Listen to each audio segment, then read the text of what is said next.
No, it's been quite some time. I'm in the middle of a play right now, so it's been a little bit since I've done a recording, but I feel like I'm going to go back and hit some things that I really need to hit as a music fan and a metal fan specifically. This is part one of my part two thrash review. So, this is a thrash review week. We're going to go back and hit two big albums.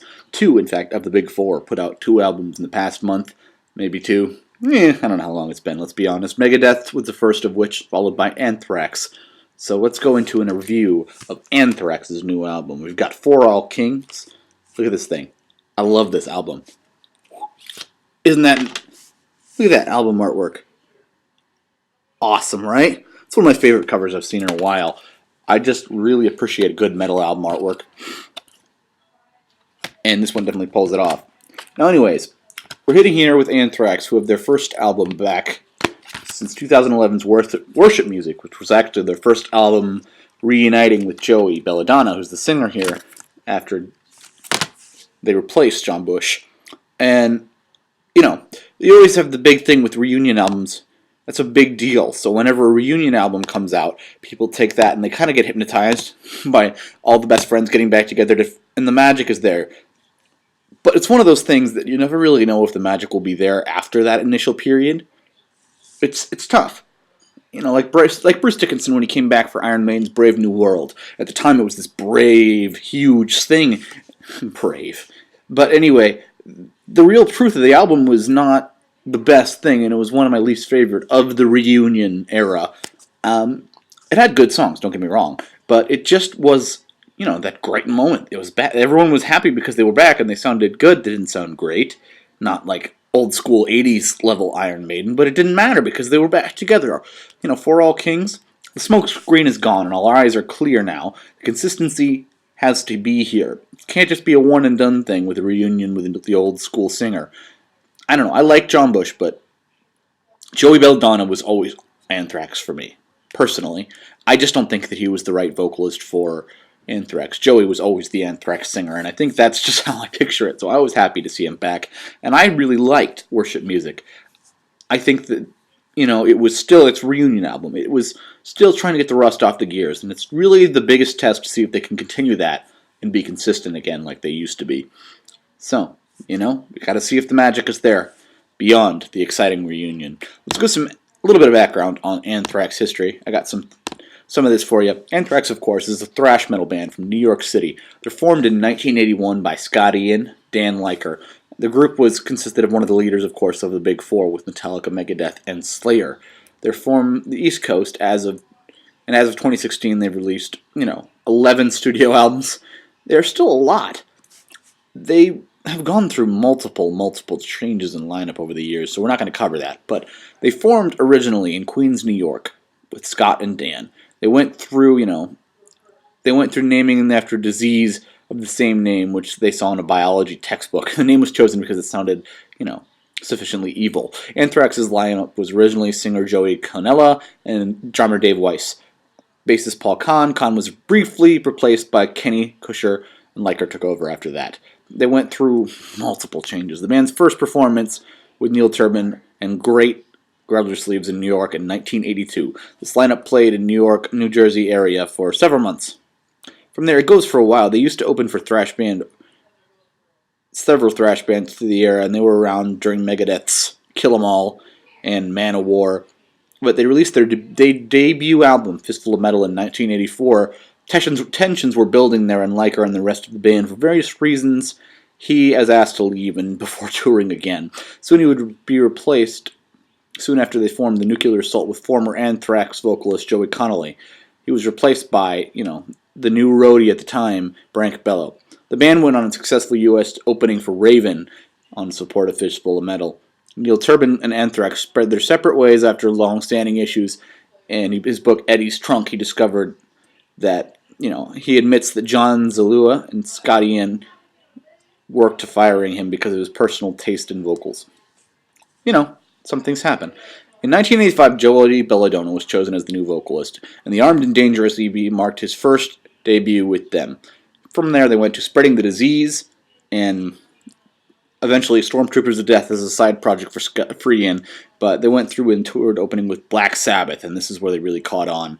And from here, Among the Living, fourth album, State of Euphoria in '88, they go several Headbangers Ball, tour with Exodus and Halloween, on to Persistence of Time, my favorite album by them. And initially, in 1991, in 1992, Joey Belladonna was fired from Anthrax over stylistic differences. John Bush, former Armored Saint vocalist, joined Anthrax after his dismissal in '92, and he was there with them till about '05, and from there, Belladonna returned, and they didn't put out another album until 2011's Worship Music. But For All Kings makes that not true anymore. So let's go into some For All Kings. This is the second album back, and it's obviously a huge importance that they keep the consistent sound going with the old one. And immediately, without even doubting it, they start off huge. The first song on here just puts that to bed. You're Gonna Believe starts off with slow drum build before exploding into thrash riffs. It seems like an homage to Persistence of Time, which is great because I love that album. It's one of the best, heaviest songs on the album, but at the same time, it's going to be fun to scream along to live. Definitely a highlight. It's full of thrash and melodic riffs at the same time, slows down for the bridge, and then explodes to the end. Monster at the end on the back here, the second track, is all more of a melodic chorus song. It slows down a bit and lets Joey just shine on power vocals. There's going to be huge riffs here, of course, but it's really the chorus that brings the song together. It's going to be a concert staple.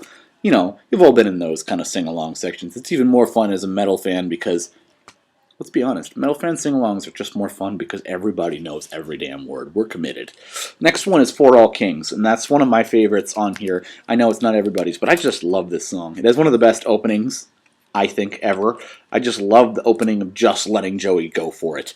And he brings in this huge vocal screaming For All Kings, and he breaks up, this huge riff follows him, and the song thrashes before going back to these slow, huge sing-along choruses. Man, it's just made for live performance and crowd participation. You gotta love that song, honestly. Next one, although, is probably a better song. Breathing Lightning is probably the best song on the album. It's combined a lot of the '80s era Anthrax sound with more of a modern metal feel.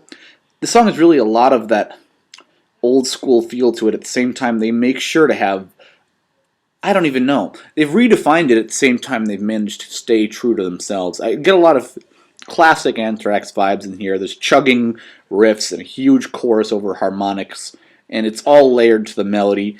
The verse is just a jam out while the chorus soars and the huge vocal breaks. This track really combines all of the things that Anthrax are good at. The huge riffs, the great sing-along choruses, the absolute chugging along, great guitar solos, and it all comes together perfectly. I love this song. It's the best one on the album in my opinion. Suzerain has much of a chugging metal rip, but loses a little steam in the chorus. They don't soar as much as on other songs here. They tend to take a little bit of wind out of the sails of the album and the song. Evil Twin here on the second one just picks up a little bit where they dropped off in Suzerain. It rocks along to one of the heavier songs on the album. You hear, to me, a lot of classic '80s sounds of Anthrax in this song. And we get to Blood, Eagle Wings. This song, to me, makes the same mistake as a lot of songs on Death Magnetic. It goes too long. It's just too long and too repetitive. This song does rock out, but it just feels like it could have been a better choice to replace this with a much faster and aggressive song here. Another banger would have served the album much better, in my opinion. It just drags on and it's boring to me. Defend Avenge picks the pace up a bit, with huge riffs right out of the gate as they put the album back on track with a much more aggressive sound. And All of Them Thieves continues back up with the rise, with even more aggressive riffs and vocals. It brings back to the first height of the first album with the impressive riffs and aggressive vocal lines. The next one is called This Battle Chose Us, and it comes in as my least favorite song on the album. This song is just really generic. I just feel like a generic radio rock band from a far worse band made this song. Could be a single from, Volbeat. Sorry. Avenged Sevenfold. Sorry. But truly, come on, you hear it. If you're an Anthrax fan, you can hear what I'm saying. It's just not something that sticks out. I'm glad it didn't end up as the closer to the album because it would have been really disappointing end to a really pretty great album. Zero Tolerance is the actual album closer, and it's 10 times better than the song before it. It has some of the best riffs and solos on the album. It's a straight balls-to-the-wall thrasher, and it happens to be the heaviest song on the album, which is perfect. It thrashes it and clears your mind of The Battle Chose Us. great songs can really just get the bad taste out of your mouth. Overall, it has its ups and downs, but it's a very good album, and it's a very good Anthrax album.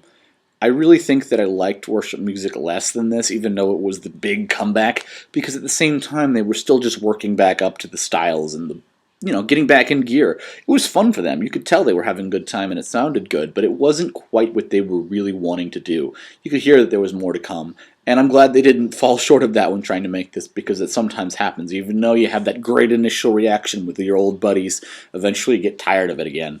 But they didn't do that here. They performed up to standards and put out one of the best albums in a long time.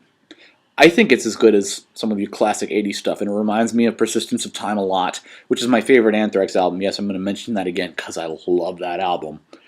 It has a few moments where it loses steam, a couple of tracks seem a little too long, and like a worse band wrote them. However, it's a front-loaded album. A lot of the best songs are on the front. It's got the best 80s sound at the beginning, but it still managed to combine a modern metal feel to it in a good way. It also has some of the best songwriting I've heard from Anthrax in a while. I don't think anyone can argue that. It's just really good writing that sometimes becomes watered down by the songs falling short. But the choruses and the great riffs make the album something that I think old metal fans and new metal fans alike will really appreciate. If not, go find something else. Personally, I think it's a good album. I'll give it a 4 out of 5 stars. I think you should check out You Gotta Believe, For All Kings, Breathing Lightning, and Zero Tolerance, personally. 4 out of 5 stars.